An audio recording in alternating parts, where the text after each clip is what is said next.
Welcome to the Awaken on Purpose podcast, where each week you'll receive insight, inspiration, and advice for aligning your mind, body, and spirit to achieve a fulfilled life and live your purpose with me, your host, Jennifer Spohr.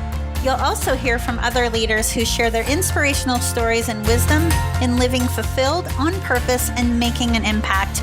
If you're a mission-driven leader and you're passionate about learning and integrating all the things that empower you to live and lead a fulfilled, purpose-led life, this is the show for you. Hey everyone, I am really excited to be here today, and I'm really excited to introduce my guest, Jared Narlock. He's a keynote speaker, author, and talent development coach who teaches leaders how to build highly engaged and accountable teams. He has more than 16 years of experience partnering with C-level executives, chief culture officers, leaders, and HR professionals. His background is really diverse. It encompasses all aspects of HR with emphasis in organizational development and employee relations.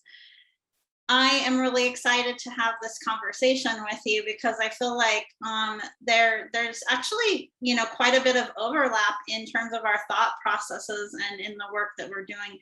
So I'm excited to have this conversation. So welcome. Yeah, thank you so much, Jennifer. Appreciate it and excited to be here and talking with you today. Yeah, I'm excited to have you here too. So tell us a little bit more about, what inspired you to get into this line of work? Well, I love people, and I actually went into the Air Force and was working on computers. And the minute that I could do a special duty assignment in education, I jumped at it. And what made it that much more meaningful was just about 8 months into that assignment, Hurricane Katrina hit. My wife and I, we lost everything in Hurricane Katrina. And it really made me reflect on purpose and what life was about and what I was doing. And I decided then that obviously I still had a few years left in the Air Force, but that I wanted to continue to be in, not just in a career, but in all aspects of my life, a person that was able to connect and help others grow and develop and inspire them to take action towards the life that they wanted, what they wanted to really work towards. And so when I got out of the Air Force, that was my focus. And I've continued for almost 2 decades now, really working with leaders, working with individuals who are inspired and willing to take action to live that best life, knowing that it'll take some work. But that's what really drew from me is realizing and going through that initial event and saying, okay, I want to make sure I'm doing something meaningful. I know there's plenty other people out there that want to do that. How can I help them?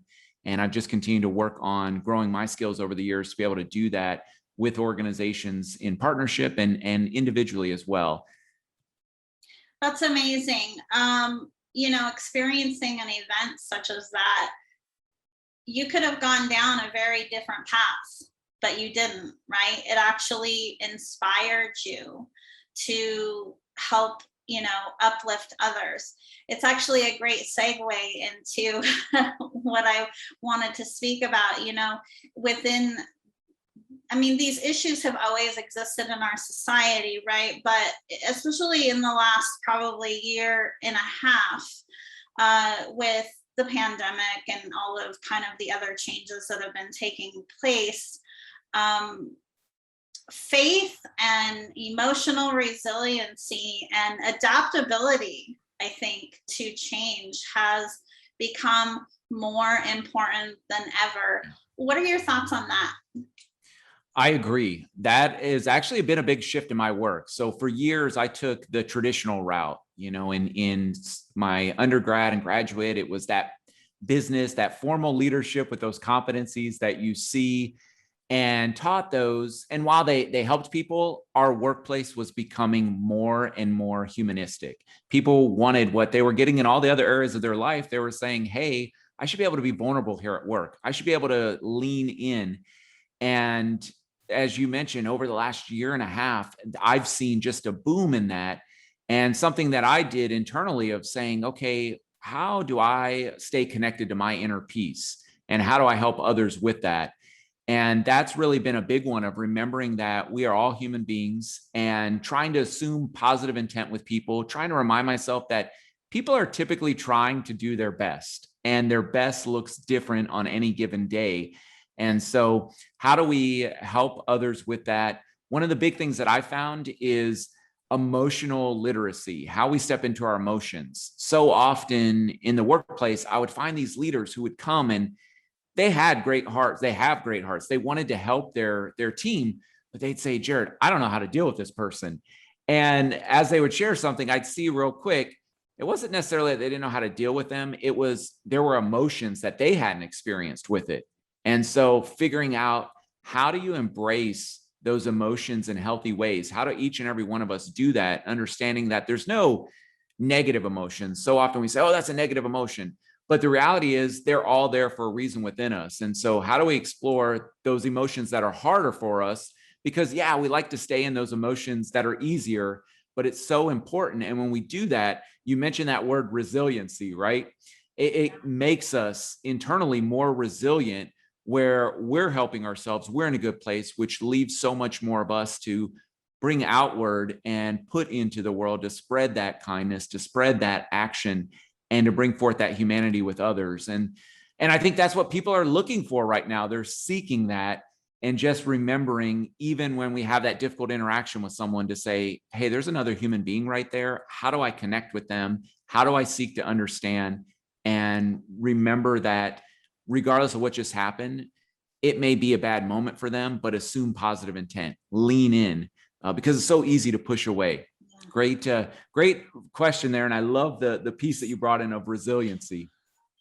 Right now I'm like overwhelmed with goodness, because it's like you dropped so many nuggets of wisdom in what you just said. But I'd love to first go back a little bit to everyone's intentions, right? It's so true. For most people really have the best intentions. And, you know, one of the greatest pieces of advice, or just knowledge, I guess, that I've come along in my journey is just, you know, not taking people personally, because the way that people react to things is usually a reflection of something that is going on with them internally. But what I've also found is that our relationships with others can be our greatest teachers too. Is that often our relationships, regardless of whatever's going on with the other person, it's also holding up a mirror for us, in terms of, you know, where there might be opportunity for us to, you know, explore our emotions or heal, you know, based upon our reaction to our interaction with that person. I just feel like navigating relationships, especially in more of a working remote culture now, has become even more important in terms of really attentive listening and effective communication. Yeah, I agree. And it's one of those pieces I know I've reflected a lot on at times, that when I feel like my emotion gets out in front of me, I start to think, okay, what just happened there? Why did I have that response in this interaction with this person? And as you said, so often it's not that it was them. Maybe they triggered that thought process that led to response, but how did it impact me, and why did I run forward? And trying to be accountable. That's one of the big things that I work on with myself and with others, is to remind myself and others, hey, we can set and own our reality. And so taking that step back and saying, why did I respond that way? What triggered that? What caused that? Let's explore it, because the way I responded was not the way I had hoped for, but I'm also a human being and I need to have grace with myself. And so exploring it and saying, hey, I responded this way this time. How can I work towards that? Because that was a more difficult emotion for me. That was a harder emotion for me. And I want to respond differently, so that when that emotion gets out in front, I can stop myself and say, okay, let's take a moment here so I can respond to this way that I had wanted to. And then still remember to go back and explore, why did I have that response? Because so often I'm going to blame the other person, right? We do that. Oh, it was because of them. Totally. But the reality, yeah, right. And you said, you know, and I love that. The reality is it's usually something with us. We saw something that we were stifled by, or we were triggered by. And the more we can go to that and take those times for reflection, I like to call it sacred time, setting sacred time with myself to be deliberate and to work on growing in those areas. And that way, in those moments, I'm bringing what I want to bring into the world, and I'm having that impact on others the way that I'm hoping for.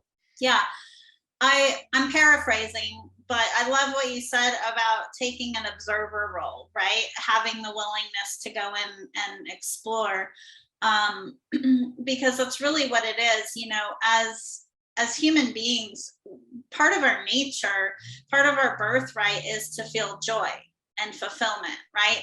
So when we're experiencing an emotion that's anything other than that, you know, joy, happiness, or love, that's a sign. Like I always think of our emotions as like a GPS for us, right? I just feel like whenever we're feeling anything less than that, that's a sign for us to go in and explore further. So I love what you said about that. When it comes to embodying that joy and happiness and fulfillment, right? I believe that everything is connected. So that in order for us to achieve, you know, true fulfillment, that we need to seek to align our mind, body, and spirit to achieve that. So what I've found in my experience on just my own personal, you know, journey of growth, and also in working with other clients, is that when we're unhappy or unfulfilled, it's always because there's something that we're doing, or a way that we're being, or a belief that we have that is out of alignment with our beliefs and our values. And so I feel like when you seek to align with those beliefs and your values, and you build your, you know, actions and everything around that, that's really the key to achieving fulfillment. What are your thoughts on that? I love it. I'm smiling ear to ear, Jennifer, as you share that word alignment, because it's so true. Yeah. You know, we hear this term work-life balance in life, and so many people have talked about that now, saying a balance just doesn't seem right. And I like to say alignment, and I relate it to our inner peace as well. That, and many of the things you just mentioned connect right to that when we're looking at those pieces and we're aligning, when something's out of alignment, going back and saying, okay, what is it? First off, where am I missing that piece? Is it something that I'm not being accountable to? And exploring. And oftentimes what I've found and in coaching clients that I've worked with is the values piece, that something is out of alignment with values, something is pulling, and it's causing us to step out of peace. It's causing us to step into a place of stress or frustration, or taking us away from what we had hoped for in those priorities. But we have that opportunity to step into it and say, okay, how can I get this back to alignment?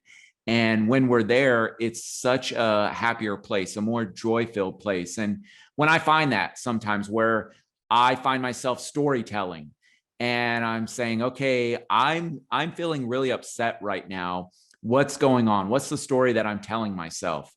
And I realize, oh, I don't have all the facts and details around this. I'm putting pieces in here right now, and that's not in alignment with who I am and how I want to operate. And so let me take a step back. Let me stop doing that and really look and say, what do I know about this?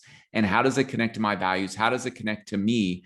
And probably the biggest piece in that process is asking questions. When I find myself answering, I'll oftentimes, without asking questions, be in a place that's out of that alignment. And so when I get back to asking questions and exploring and really looking at it, I get back to that place of alignment, because I'm able to separate what my mind or my ego might be telling me to go to, Yes, versus what's that true reality, and just such a what I found to be a healthier, more peaceful place.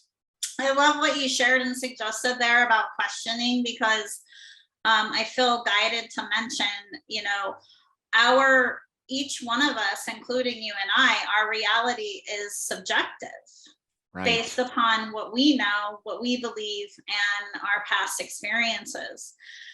So important to have an awareness when we're making those assumptions, and to step back, and to be able to question that, because often this has been my experience as well. Often when we make an assumption or a judgment about something, it ends up not being really the case anyways. And just seeking to be more intentional around reserving judgment in our interactions, just in every area of life, and especially in our relationships with others. I feel like that in of itself is a game changer, because unless we are that person, we really don't know. Yeah, you hit it right there, of that reality. I can never know someone else's reality. I don't know everything that is going on for you today, just as you don't know for me. But sometimes we assume, right? And we do this in the workplace, where this was life-changing for me when I was able to get to this point, and I still work at it. But to remember that, hey, I don't know what this person is going through today. I may have seen a day where they just hit it out of the park. They were outstanding. And I put that in my head as that's their best. And then I hold them to that. I bring that judgment in, versus when instead I remember that was their best that day. And that was awesome. And today this is their best. And it may not look anywhere near that, but I don't know the reality of their situation. And guess what? They've probably been on the other side of that, looking at me at times and thinking that same thing. And I hope they extend that grace to me to stay out of judgment and to stay in curiosity. And I find that that is a much stronger place from a relationship aspect, when we're able to stay in that curiosity, when we're able to push that judgment aside and really assume that this person is bringing their best. And I've had people say, well, that's naive. But I always share, there's boundaries within that too. And that's such an important piece, is setting up those healthy boundaries and remembering that when we start to put those expectations on someone, regardless of how clear we are, they don't know that, just the same when they put it on us. And so how do we keep in that mindset of assuming positive intent, having some healthy boundaries in regards to that area, but remembering people's best looks different from day to day, including ours, and extending grace to them and extending grace to ourselves. As I don't know about you, Jennifer, but I have struggled at times where I've said something to myself on those days where I'm trying my best, but not feeling like I'm getting that result. And I'll look back and say, I cannot believe I said that to myself. I would never say that to another human being. Why would I do that? And that's taken a lot of work over the years to get to a much healthier place in that. Yes, absolutely. Many of us are conditioned to be more critical of ourselves. It's amazing and intriguing and fascinating to me. I was once that way too. I want to go back a little bit to what you said about boundaries, because asserting clear boundaries, not just in our interactions with others, but for ourselves as well, I feel like is the foundation to having a healthy relationship with ourselves and healthy relationships with others. And this is very common, I found, in high achievers too, is that there's also typically a people pleasing element there, right? They want to achieve when, make everybody happy. And those people often are lacking in clear boundaries, right? So they end up over committed with the best intentions, but over committed and burned out. So what would be your advice around guiding someone to develop clearer boundaries? I think first it is making sure they know their values. And so often we think we know our values, but did we really sit down and go through a process to find those? And that is something that I encourage people to do. There's, different ways to go about that, but really find what are those true values. And lots of times we think it's 6, 7, 8, 9, but in reality, it's probably 2 to 3, and let those be that guide for the boundaries. I remember, one relationship in my life where and to this day, I still root from this person from afar, but it really wasn't a healthy relationship. And there were pieces that were great, but when I looked back and realized when it got to a point where I said, okay, something has to change here, I wasn't letting my values guide those boundaries, both my self boundaries and boundaries with that person in the relationship. And finally had to go back, assess that, and realize that, and share it with the person, letting that person know, hey, this is where I feel the boundaries are in the relationship. And they agreed. And some of those boundaries that I violated in my self boundaries, and saying, okay, what allowed me to do that? And what I found was I was stepping through those values. I wasn't holding firm to them, and had to do some self-reflection. And so truly looking and saying, have I identified my values? How does that connect to my boundaries? How do I make sure I'm taking care of that first? And this happens all the time in the workplace too. You see these people that leave an organization and they're burnt out, and they say, I gave everything to that organization and they were willing just to let me walk away. And it's a tough reality sometimes. I've experienced that. And it was a good learning piece to realize that they had boundaries set in place. And I didn't necessarily set and own my reality and have conversations at times to say, hey, this is going past what I'm okay with, from the hours that I'm working, or, the type of approach that's being taken. And so again, looking back, it was a violation of my values. And now, as I've had more clarity around that, I'm okay having that conversation. And when I'm in a healthy organization, there are people that are good having that conversation with me, saying, I can respect that and I can honor that. Versus those times where I wasn't in a healthy organization, they would say, hey, that's what it is. And I still have that opportunity to set it on my reality and say, hey, this isn't healthy. This is violation of my boundaries. I have to do something different here. Just like I would in a relationship outside of the workplace. If I'm volunteering somewhere and telling them this is what I can do, and they've asked me to do this, this, and this, to share and say, hey, you know what? I need to reset boundaries with you. I'm available here. And remembering, the reason why I've set that up. And so it's a partnership with ourselves when we're asking that and saying, do I have the self-trust with my boundaries? And then bringing that into others. And what I found is the really strong relationships where there is high trust, high accountability, people are open to having that, and they have their boundaries and they've thought about it and they're willing to share. And what usually happens is those boundaries get larger because you explore and you're able to be more vulnerable with these individuals. And so connection to values, which then opens the door to how we set those boundaries, both with ourselves and with others. Yes, yes, yes, yes.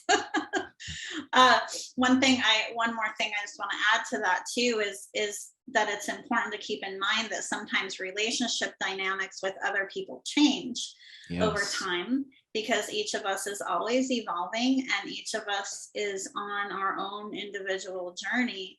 And we all emit like this unique energetic frequency. So being okay with relationship dynamics changing is important too. A lot of people, blame themselves, right? If they grow apart from someone, or someone that they once gelled really well with in the workplace, they don't anymore.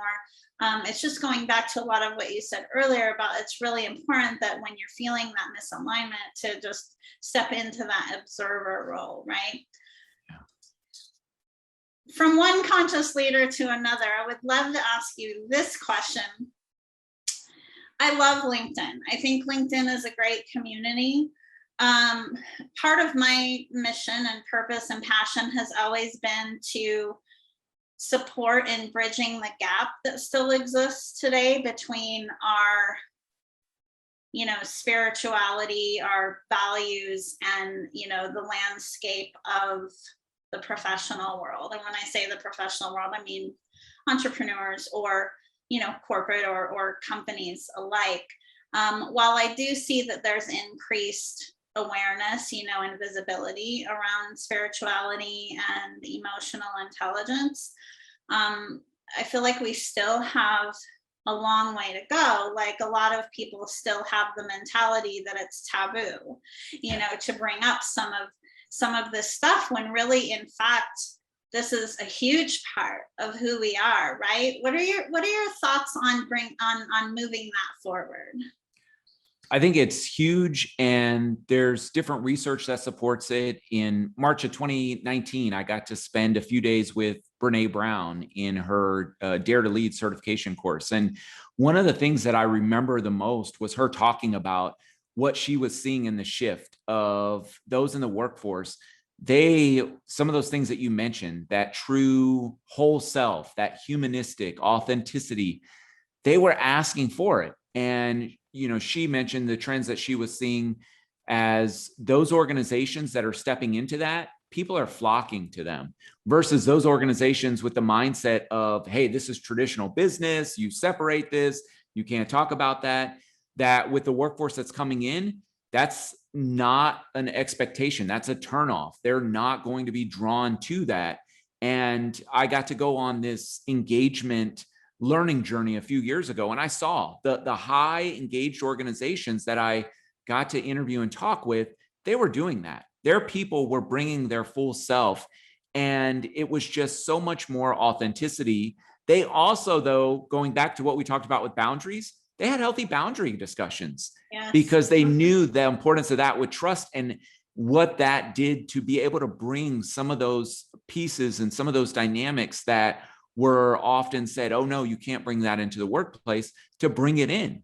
And then you see that as well with some of the human resources professionals today that are leading the way, saying, hey, we're humans, we get this, and we need to work towards challenging our processes, being creative with our policies to ensure that our workforce feels comfortable with this and our workforce understands it. And they know they can bring the questions forward because they're seeing it as well, realizing the generations that are coming in the workforce want it, they expect it, and they're seeing it as well. They're seeing it in every other aspect of their life versus when I was growing up, some of that was still, a non-talked about thing outside of the workplace, and I remember growing up at one point and hearing that, okay, we're going into this adult dinner party, and here I am, 9 years old, and you've got to be on your best behavior. You got to do this. Well, I'm a 9-year-old kid, right? And so I'm going to explore, to where today it was like, no,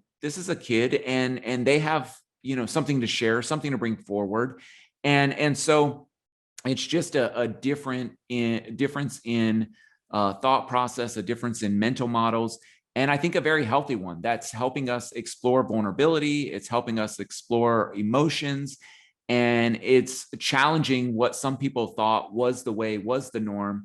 But really, I think were not emotionally developed processes that allowed people to step into being their whole selves, which is why we saw, and we still see a lot of it, so many people being burnt out, thinking, I've got to prove, and I've got to do that because comparison was the way, instead of now saying, hey, my journey is mine, but I may need help, and I can talk about it without being fearful of being judged, and how that relates to who I am as a whole being, as a whole person. And so I think it is there, and it's becoming more prevalent in some healthy organizations, and it is what people are looking for. And so for organizations that want to be able to attract those people that are willing to give their whole selves, but do it in a humanistic and authentic way, they've got to work towards it. And like with anything, it's going to take time, it's going to take energy and effort.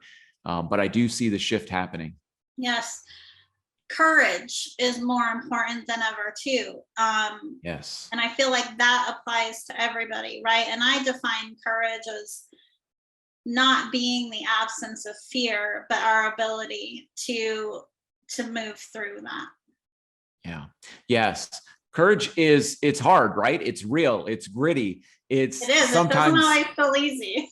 No. It's sometimes stepping into that path and realizing, no one else stepped in here with me, but then going back to the values and saying, right now, I have to step into this. I have to take action. I have to say something, because if I don't know where that's going to lead me in alignment with my values. And then they truly may not be my values then. And I learned that about 3 years ago, where I remember coming home to my wife and saying, hey, would you be okay if I came home one day and I didn't have, employment, because I stood connected to my values and I stood in that courage, because prior to that, I wasn't always doing that.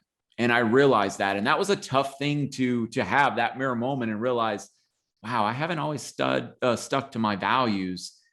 And then getting to a point of saying, I can't do that anymore. That our time here is so important to be able to say, okay, and look back on that legacy and say, I honored those values and I stepped into courage, and knowing how that helped people. There were times where I did things that were more self-preserving than service to others. And I learned from that, to where I remember her saying, it's about time. I can see that you've been rumbling with that. I can see that you've been wrestling with that.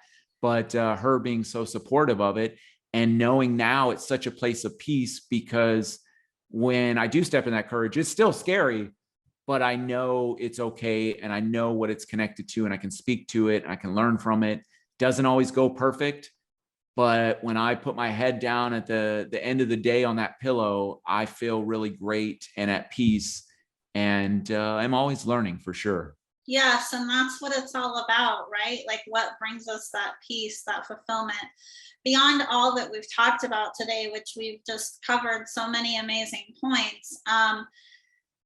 I believe in this day that we're living in, that innovation is also something that's extremely important as a leader, because we are all in uncharted territory.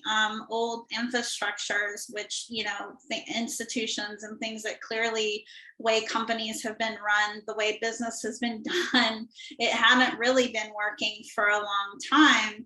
And this last year and a half really brought a lot of that to light. So something I often say to people when they're questioning their path and whether or not to become an entrepreneur or pursue a different direction in the company that they're working with, I challenge them to say, rather than questioning your path, consider that you're being called to birth something new into the world, because we are moving into a more evolved way of being and living, and that includes how we do business. What are your thoughts on that? Yes, it is evolving, and some of it's uncharted territory, right? It's Totally really different on each person's journey, and remembering how we create that. Where's that compass taking us? And sometimes you're looking at the compass saying, okay, are you sure this is the direction? And knowing that, going back to the courage, it may take that courage to step into that, but it is evolving. And one of my favorite books prior was The 10 Faces of Innovation. And you had mentioned that word innovation. And I see that right now. It's so cool to see where the creativity and ideas are coming from people, because traditionally in business, it's those people that are firefighting, and we look at them and we say, oh, that's the superhero. And you don't necessarily give voice to some of those people that are different types of innovators. They may bring that one idea to a process change that's so small in the moment that it gets overlooked. Prior to today, we're looking for that, and we're listening, and we truly are seeking to understand, and you see it and say, oh, wow, that could be huge. And how do we give way to knowing that innovation can come from so many different places, and that people are willing, if, going back to what we talked about previously, we ask those questions. And truly, if we intend to evolve, if we intend to develop, it's not going off of previous knowledge and being that firefighter or that superhero and saying, I know what works, I've seen this before, but being vulnerable and saying, okay, I have some ideas based off of past experience, but what I'm seeing here is something I've never seen before of what we're trying to get to. So how do I ask stronger, better questions, knowing that I have these amazing problem solvers here, and that collectively we're going to get to something unique? And we keep seeing it, right? We keep seeing it in this age of innovation and creativity, and it excites me. And I've gotten to be a part of some of those conversations, and other times I just sit back and watch, and I'm learning, and I'm thinking, wow, where is this going to go? This is so exciting. What a fantastic conversation today. I mean, I could talk to you for hours about, we could have easily taken a lot of these topics we covered today a lot further. So I really value your time, and I just really, really loved our conversation today. In closing, is there anything else that you're feeling called to bring forward? I would say the one thing, and thank you so much for this opportunity. And I love what you do and talking about that connection to purpose. And I would say that's the big piece for people, is that we are here for a limited time, and to really challenge ourselves to set known that reality and step into what it is. Even though we may have those limiting beliefs, those fears, step into challenging ourselves. And maybe we need help, maybe we need resources at times, but being willing to do that and step into truly that life that we hope for, that life we want to live. And sometimes those limiting beliefs go as far as not being able to see it. And, finding that person that can help explore. That's what I love about your podcast. You're opening up audiences to be able to explore that and think creatively and say, okay, I'm not just going to settle because that's comfortable. I want to have this, and I want to be able to impact people these different ways. And so with that being said, I always encourage people to really challenge themselves, try to encourage courage in themselves and others, try to inspire action in themselves and others, and throughout it, spread that kindness. I love that. And comfort doesn't often equate to happiness, right? I like to refer to it as comfortably unhappy. Well said, definitely. I used to be an expert in that. Thank you so much, Jared. I've really enjoyed our conversation today. Oh, same here. Thank you so much, Jennifer. I appreciate it. Thank you for listening to the Awaken on Purpose podcast. Please visit me and subscribe to the podcast on iTunes or at awakenonpurpose.com so you never miss an episode. To learn more about how you can achieve a fulfilled life, live your purpose, and make an impact as a mission-driven leader, visit me at jenniferspore.com. And while you're there, be sure to join Awaken on Purpose, the community, to connect, collaborate, and grow in business and life with others who are like-minded.